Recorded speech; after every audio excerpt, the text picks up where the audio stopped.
Ya, oke halo semuanya.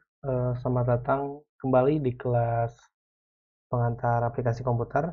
Oke, pada video kali ini kita akan masuk ke materi selanjutnya yaitu e-commerce. Oke, langsung saja. Oke, nah sebelumnya apa itu e-commerce? Nah, e-commerce ini singkatan dari electronic commerce. Ya, secara umum merupakan kegiatan bisnis yang berhubungan erat dengan konsumen, manufaktur, internet service provider, dan pedagang perantara dengan menggunakan media elektronik. Dalam hal ini media elektronik utama dengan menggunakan internet ya. Jadi e-commerce ini khusus kegiatan bisnis yang berhubungan erat dengan internet ya. Yang dimana termasuk mencakup konsumen, manufaktur, terus internet service provider ya, perdagangan perantara dan sebagainya. Gitu. Nah, lalu konsep dasar e-commerce itu sendiri apa aja? Ini memiliki 5 konsep dasar. Yang pertama, e-commerce, yang disebut e-commerce itu harus memiliki eh yang pertama harus automation ya. Jadi automasi bisnis proses sebagai pengganti proses konsep manual. Jadi semuanya harus serba otomatis gitu. Jadi kalau misalnya ada yang masih manual gitu pembayarannya masih manual lah gitu. Belum pakai automations. Nah, ini masih belum dikatakan e-commerce. Lalu streamlining atau integrations proses yang terintegrasi untuk mencapai hasil yang efisien dan efektif. Jadi harus saling terintegrasi juga sistemnya ya. Misalnya ada apa ya? Misalnya kita di Shopee deh. Nah, di Shopee itu terintegrasi dengan beberapa penyedia layanan bank untuk pembayaran misalnya.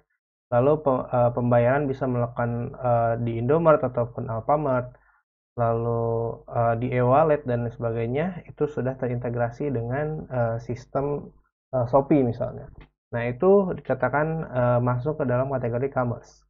Kalau misalnya automations itu ketika kita apa namanya mencari barang sesuatu itu kita nggak harus cari satu persatu. Jadi kita bisa melihat berdasarkan filter-filter yang ada. Misalnya pengen tahu aksesoris ataupun pakaian kategori tersebut semuanya sudah ada secara otomatis. Gitu. Lalu publishing. Nah, kalau publishing ini berkomunikasi dan berpromosi untuk produk dan jasa yang diperdagangkan. Tentunya e-commerce ini nggak hanya mencakup di dalam sistem teknologinya aja, jadi lebih ke marketing juga gitu ya. Nah, kemudian berkomunikasi dan promosi ya, jadi promosinya tentunya lewat internet, lewat website ya gitu. Bisa menggunakan Instagram Ads, Facebook Ads dan sebagainya. Itu sudah masuk ke dalam e-commerce.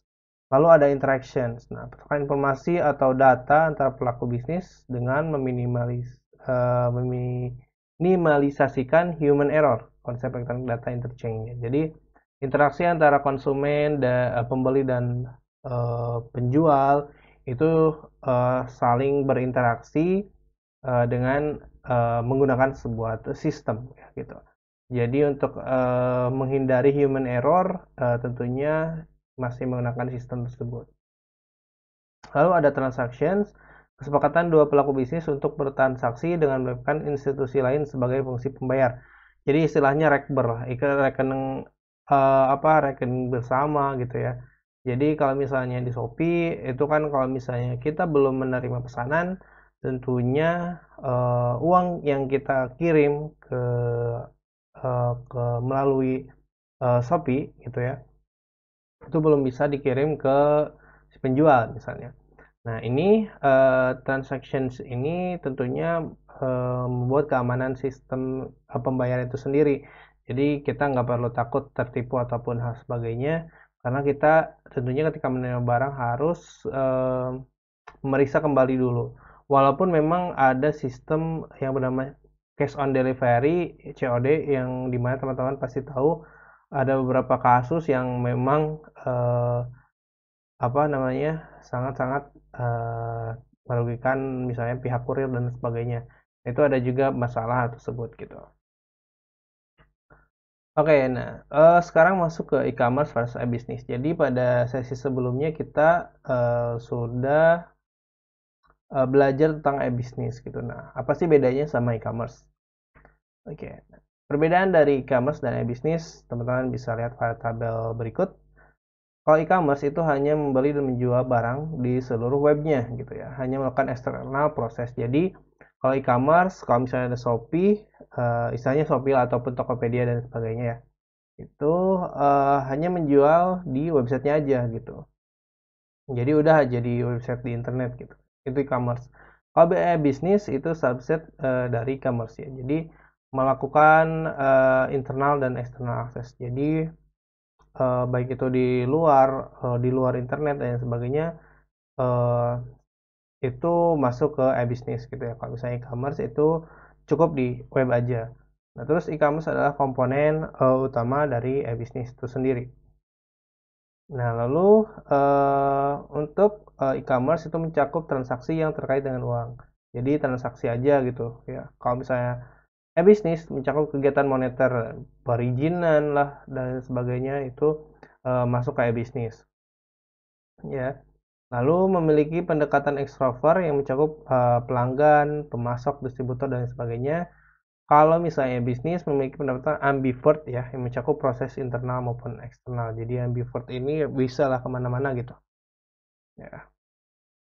Jadi mau ke extrovert, mau ke introvert ya. Semuanya masuk ke dalam bisnis. Kalau misalnya e-commerce ya pelanggan, pemasok, distributor gitu. Lalu e-commerce menggunakan internet untuk terhubung dengan seluruh dunia. Kalau misalnya e-bisnis itu intranet, extranet semuanya masuk gitu ya. Walaupun di lokal bisnis gak pakai internet juga e-bisnis itu termasuk. Jadi intinya e-bisnis dulu, lalu e-commerce ya. Nah di e-commerce ini eh itu berhubungan dengan internet. Oke, penjualan di internet. Lalu keuntungan dan tantangan e-commerce itu sendiri. Yang selanjutnya ini ada manfaat e-commerce dapat meningkatkan pangsa pasar tentunya, menurunkan biaya operasional, melebarkan jangkauan, meningkatkan loyalitas pelanggan, meningkatkan supply manajemen, memperpendek waktu produksi. Jadi yang pertama dapat meningkatkan pangsa pasar tentunya e-commerce ini termasuk ke dalam mencakup seluruh dunia ya. Kalau misalnya eh, kita sebut aja misalnya eBay, kalau misalnya seluruh dunia udah. Shopee juga sebenarnya sudah banyak cabang-cabang di seluruh dunia yang dimana ini dapat meningkatkan pangsa pasar kita sendiri gitu. Jadi kan seluruh masyarakat semuanya udah memegang handphone, siapa sih yang nggak tahu marketplace gitu ya. Tokopedia, Shopee dan sebagainya kayak masyarakat di kampung juga udah tahu gitu, udah sampai ke situ. Ya, jadi selanjutnya menurunkan biaya operasional ya tentunya biaya operasional untuk menyewa toko, menyewa ruko dan sebagainya itu kita tidak perlu menyewa hal tersebut. Kita cukup sediakan misalnya barang-barangnya di rumah, lalu kita upload ke marketplace marketplace ya gitu. Nah ini manfaat dari e-commerce, konsep e-commerce itu sendiri. Lalu melebar jangkauan tentunya yang tadi ke seluruh Indonesia ya di luar pulau kita bisa jangkau ya. Lalu meningkatkan loyalitas pelanggan ya tentunya seperti kita servis pelanggan kayak memberikan voucher lah, memberikan diskon dan sebagainya itu sangat mudah sekali dan juga kemudian si pembeli juga dapat memberikan rating dan sebagainya yang bisa meningkatkan uh, apa engagementnya gitu ya. Lalu meningkatkan supply management ya tentunya supply and demand itu akan terus bertambah ya. Jadi kalau kita misalnya mau pesan ke pemasok kita tinggal chatting ke pemasoknya lalu dikirim dan uh, ada banyak sekali metode kayak misalnya dropship, reseller dan sebagainya ini bisa digunakan ya. Lalu memperpendek waktu produksi ya tentunya ini memperpendek waktu produksi juga ya. Lalu tantangannya nih, tantangannya nih ada pokoknya kalau misalnya serba internet itu nggak semuanya bakal aman. Jadi tentunya tantangannya juga di internet itu sendiri ya. Kita harus bisa menghindari dari hacker ini. Nah, terutama teman-teman kalau misalnya punya marketplace ataupun toko online ya. Jadi hati-hati aja untuk tantangan ini. Ya, yang pertama itu sistem penetration. Ya. Orang-orang yang tidak berhak melakukan akses ke sistem komputer dapat melakukan segala sesuatu sesuai dengan keinginan. Jadi banyak sekali kalau teman-teman bisa baca ada berita bahwa Tokopedia kebobolan data-data gitu. Nah, itu juga bisa digunakan menggunakan sistem penetration yang dimana mengakses sistem server dari Tokopedia. Jadi tentunya itu sangat-sangat riskan akan kebocoran data dan sebagainya. Lalu authorization violation menyalahgunakan wewenang legal yang dimiliki seorang yang berhak mengakses sebuah sistem. Ya ini sama aja ketika pembobolan akun yang dimana misalnya akun kita kebobolan menggunakan authorization violation ini gitu ya. Jadi penyalahgunaan wewenang legal. Dan juga kalau misalnya teman-teman memiliki seorang karyawan dan sebagainya itu sangat rentan sekali karyawan kita misalnya itu membawa kabur saldo e-commerce kita gitu karena itu gampang sekali. Lalu ada planting yang memasukkan sesuatu ke dalam sebuah sistem dianggap legal tapi belum tentu legal di masa yang akan datang. Ya, ini planting ini kita memasukkan suatu cracker itu memasukkan suatu script yang dimana dapat merusak sistem kita dan dapat mengakses sistem kita dari dalam sistem. Jadi istilahnya backdoor ya. Jadi ketika kita punya suatu sistem atau web bisa aja disuntikan script sesuatu, diuploadkan sesuatu dan itu bisa menyebabkan kerusakan pada server. Ya, itu sangat merugikan sekali. Lalu ada communications monitoring ya, dapat memantau semua informasi rahasia dengan melakukan monitoring komunikasi sederhana di sebuah tempat pada jaringan komunikasi. Ya ini bisa termonitoring ya apa yang kita lakukan ya. Misalnya kita baru melihat-lihat sebuah fashion ataupun pakaian ataupun alat device yang pengen kita inginkan. Nah, pernah gak teman-teman pastinya tahu bahwa baru aja terpikirkan, namun muncul deh iklannya. Nah, itu bisa aja menggunakan ini, dapat mengetahui semua informasi rahasia kita gitu. Apa kesukaan kita, apa aja yang baru kita klik, dan sebagainya. Ya, semua orang bisa akan tahu gitu. Karena di e-commerce ini tantangannya ya communication monitoring. Oke, lalu ada communication tampering, yaitu segala hal yang membahayakan kerahasiaan informasi seseorang tanpa melakukan penetrasi, seperti mengubah informasi transaksi atau membuat sistem server palsu yang menjebak seseorang untuk memberikan informasi rahasia. Nah, ini juga teman-teman hati-hati aja, yang dimana kalau misalnya teman-teman baru ke marketplace, misalnya atau marketplace baru, biasanya ada di domain misalnya shopee.com. Ada juga itu jadi shopee.id misalnya. Nah, si shopee.id ini dia punya tampilan sama persis kayak Shopee yang asli gitu. Namun sebenarnya itu bukan asli gitu. Nah, ketika teman-teman masukkan username dan password, otomatis data kita akan terkirim ke mereka.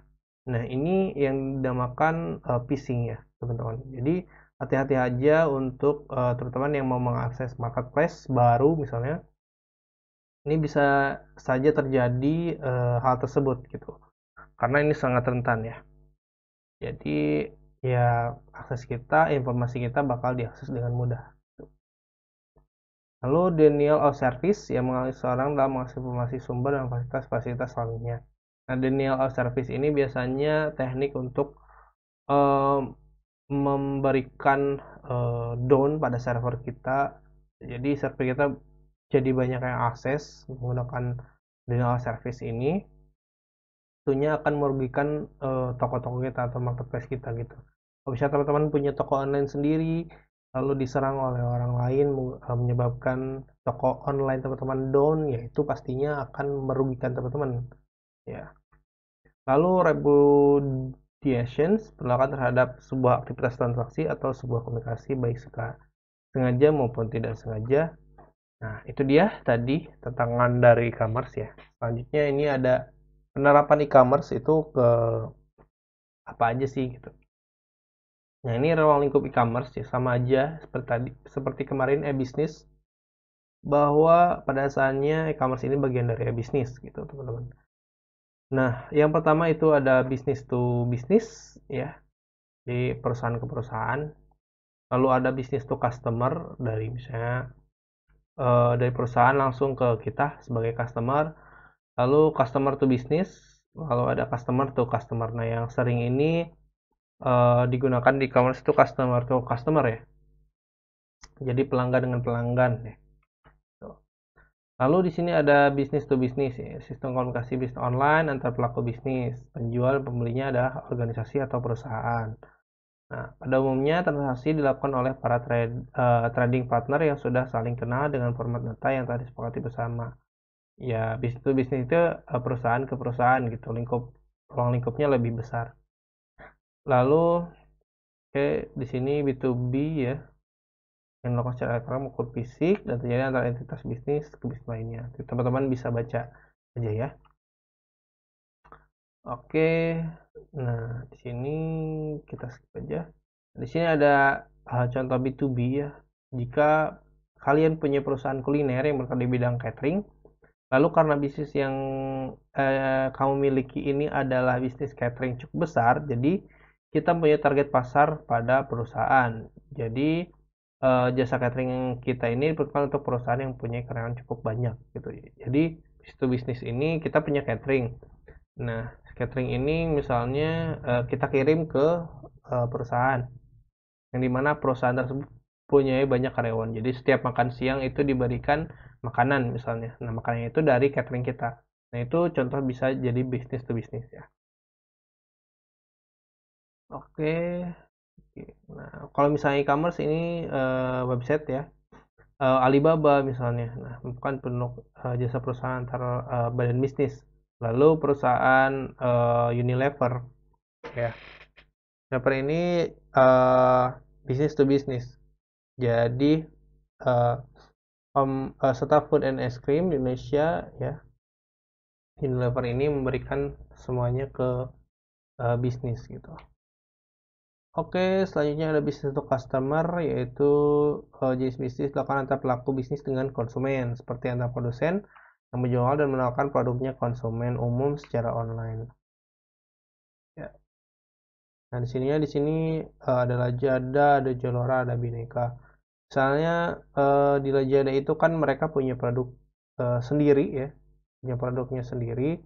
Jadi ini bisnis dari Lazada sendiri memberikan menjual ke kita gitu. Dan Zalora dan Bineka juga sama, kalau misalnya teman-teman butuh spare part komputer dan sebagainya, teman-teman bisa ke Bineka, mereka menawarkan langsung produknya ke kita gitu, tanpa misalnya kita bisa mengupload ke Bineka, enggak gitu, itu beda ya. Jadi ini business to customer. Nah, ada juga customer to business yang merupakan kebalikannya gitu. Nah, konsumen akhir bertindak sebagai penjual ke perusahaan gitu ya nih. Contohnya kita Google Play ya, adalah layanan konten digital. Misalnya kita punya lagu, punya buku ataupun aplikasi ya, dan misalnya games yang mau kita jual gitu. Jual ke Play Store ataupun ke App Store. Nantinya kita sebagai konsumen menjual langsung kepada perusahaan gitu.